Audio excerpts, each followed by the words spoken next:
What if I told you one of the most effective spies of World War II didn't carry a gun, but a spatula? That one of the men who helped turn the tide against the Nazis was more comfortable in a kitchen than on a battlefield?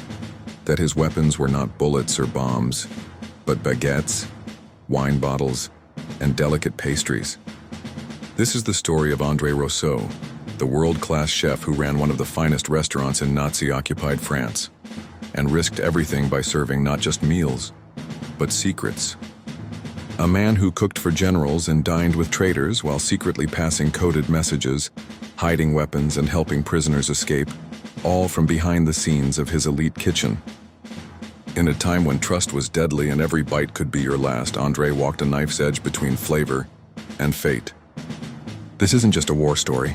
It's a recipe for resistance. Let's go behind enemy lines, Brian, into the kitchen, to uncover the untold true story of the spy who was a chef. Chapter 1. From Peasant to Parisian Palates. André Rousseau was born in 1898 in a small village in southern France. His father was a butcher. His mother worked in the local tavern. Money was tight, but the house always smelled like love. Stews bubbling on the hearth, loaves of fresh bread, smoked meats curing in the cellar. From a young age, André found magic in cooking. He wasn't interested in war games or politics. He wanted to master sauces and soufflés. At 16, he walked nearly 30 miles to Marseille with a dream and a knife roll tied with twine. He talked his way into the kitchen of a bustling harbor restaurant. It was chaos, hot, loud, greasy, and he loved every second. He rose quickly, moving from dish boy to line cook to sous chef.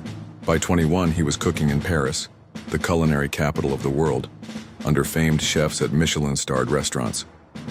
He was known for his precision, his calm under pressure, and his ability to charm guests with a humble smile and perfect plate.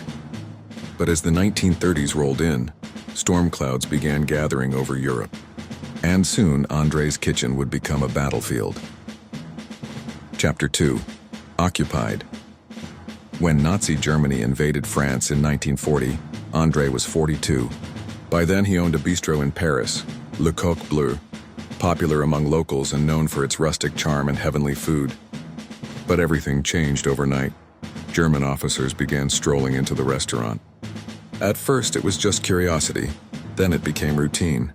Soon, Le Coq Bleu was recommended to high-ranking Nazi officials, and before long it became a hotspot for German commanders, local collaborators, and even members of the SS. André had two choices, flee or adapt. He chose a third. He stayed a man, he listened. The Germans assumed he was just a simple chef, a man with no interest in politics. They drank his wine, ate his meals, and talked freely at their tables. What they didn't know was that André had quietly joined the French resistance. And his restaurant? It became one of the most dangerous places in Paris. Not for the resistance, but for the Nazis themselves. Chapter 3, the culinary cover. Here's how it worked. André's restaurant became a front. By day, it was all about the food. German officials raved about the roasted duck. Collaborators tipped him for his truffle risotto. It was business as usual on the surface. But behind closed doors, Le Coq Bleu became a hub of espionage. Code in the kitchen messages were hidden in loaves of bread. Orders were passed using the garnish on a plate. A missing sprig of thyme on a lamb chop? That meant the drop had been made. A circle of sauce on the wrong side of the plate? It meant danger. Even the wine menu was used as a cipher, each vintage linked to a resistance hideout. André trained his waitstaff to act normal but stay alert. One of his dishwashers was a forger. Another waiter was an escaped Jewish teenager hiding under a false identity. The wine cellar of secrets. Perhaps most ingeniously, André used his massive underground wine cellar as a hiding spot. Behind barrels of Burgundy and crates of champagne, resistance fighters hid for hours, sometimes days, while being smuggled out of the city. In one case, a downed Allied pilot was hidden for 36 hours in a crate labeled Bordeaux, 1932. He was fed through a straw and escaped dressed as a delivery man. All of it happened beneath the boots of Nazi officers enjoying creme brulee upstairs. Chapter 4, high stakes and close calls. It couldn't last forever. The Gestapo began noticing patterns. Certain guests visited often but never ordered. Some deliveries didn't match records. One night, A resistance courier was stopped outside the restaurant. He swallowed the note he was carrying, but the Germans knew something was wrong. They began watching Le Coq Bleu more closely. André's team had to work smarter. They began using coded recipes. A new dish on the menu might signal a shift in strategy. A Norwegian salmon entree meant the Allies had landed supplies in the north. Potatoes à la lyonnaise could mean sabotage planned in Lyon. Incredibly, this worked for months, until one night in early 1944 when it almost came crashing down. The raid. It was a rainy Thursday when they came. 6 Gestapo officers barged into the restaurant during dinner service. They flipped tables, smashed plates, demanded papers. André was calm, too calm. One officer grew suspicious and stormed into the kitchen. There he found nothing but pots, pans, and a young pastry chef who looked terrified. He didn't check the cellar. Had he done so, he would have found 2 resistance fighters and a British agent hiding behind the casks. The Gestapo left empty-handed, and André knew time was running out. Chapter 5. D-Day and the Final Feast. In June 1944, the Allies landed in Normandy. Paris buzzed with rumors of liberation. André was given a final critical mission: pass coordinates for German supply routes to Allied intelligence. He baked the message, using lemon juice as invisible ink, into the crust of a galette meant for a trusted courier. The message made it through, and just a few weeks later, American troops rolled into Paris. The city rejoiced, the tricolor flew high. The occupation was over, and André? He hung up his apron and cried in the middle of his kitchen. He had made it. Now, Chapter 6. Recognition and Silence. After the war, André was approached by the Free French Forces and the British SIS.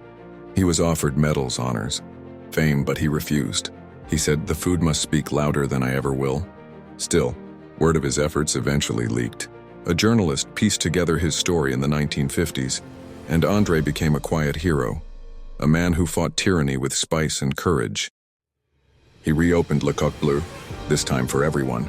Former resistance fighters sat beside newlyweds. Tourists dined next to locals. The only uniforms in sight were chefs' jackets and aprons. In 1965, he passed away quietly in his sleep, age 67. At his funeral, the note on his casket read, "He fed the hungry and starved the enemy of truth." So to Chapter 7. Lessons from the Kitchen. André Rousseau's story isn't just about war. It's about courage disguised as kindness. In a world of weapons and warlords, André used what he had: a kitchen, a clever mind, and an unshakable belief in freedom. He reminds us that you don't have to fight with fists to fight for what's right, that resistance can be served on a plate, that even the smallest act, a signal in a salad, a whisper over wine, can change the world. His story lives on in the spirit of every chef who believes food is more than nourishment. It's connection, it's culture, and yes, sometimes it's rebellion. And that was the true story of the spy who was a chef, a tale of butter and bravery, seasoning and sabotage. History is filled with warriors and politicians, but rarely do we celebrate the quiet, clever rebels who risk everything behind the scenes. So next time you sit down to a beautifully crafted meal, raise a toast, not just to the chef, but to the idea that food at its best brings hope, courage, and resistance to the table. Don't forget to like, share, and subscribe for more powerful true stories from history's forgotten corners. And tell us in the comments, which hidden hero should we cover next? Stay hungry for truth. See you in the next story.